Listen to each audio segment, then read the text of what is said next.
Hi guys, this is Pastor Mick with Monday Morning Preacher. Yesterday I preached at church about Samson. Samson is the final judge in the book of Judges that is listed. Samson is a man who greatly perplexes me. In Hebrews 11 he's called a hero of the faith, but I look at him and there's not much that I would want to emulate out of his life until the very end. But here's the deal. Samson was a man who fed his flesh. He had eye problems. That is what he saw. He always wanted, and that was a sign of his pride. He got what he wanted. He was very demanding. He particularly had eyes for women, and he had a lot of lust, and he followed that lust. He also had problems of vengeance. This guy was a bitter man. He was a strong man. He was an angry man, and God gave him a supernatural strength. Well, toward the end of his life, what ends up happening is he runs into a Philistine lady by the name of Delilah. Delilah entices him to try to get the secret of his great supernatural strength. Finally, after 3 unsuccessful attempts of playing kind of cat and mouse together, Delilah gets him to tell what the truth is. He tells her that, oh, the secret of my great strength is in my hair. If you would yet cut my hair, then I would be like any other man.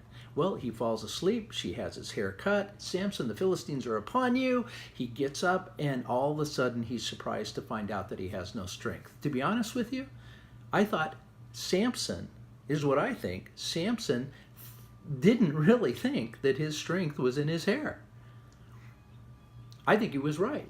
Actually, Samson's strength was not in his hair. It was in the Lord upon him, and his long hair, the Nazarite vow, was a symbol of his consecration. Never meant anything to him, but it was also, and get this, the most important part, it was a symbol of God's covenant to Samson.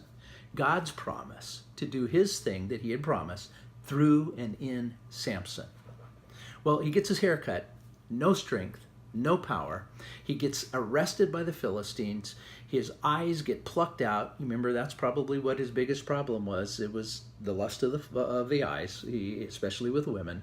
Anyway, he's now blind, and he is in a Philistine prison, and he is turning a wheel that is crushing grain.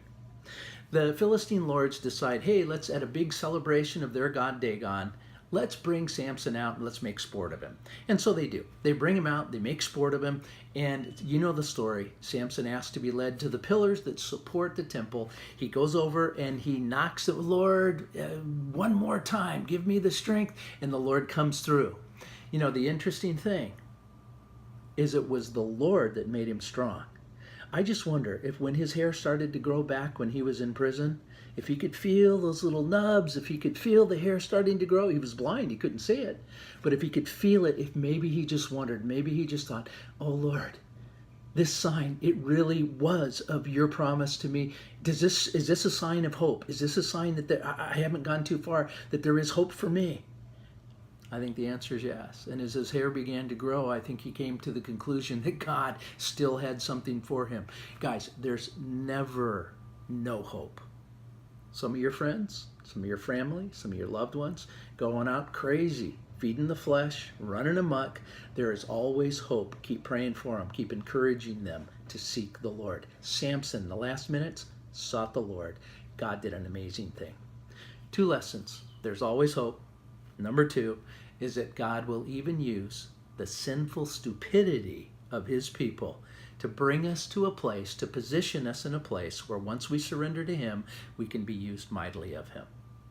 That's today's episode and summary of yesterday's sermon. God bless you. Have a good day.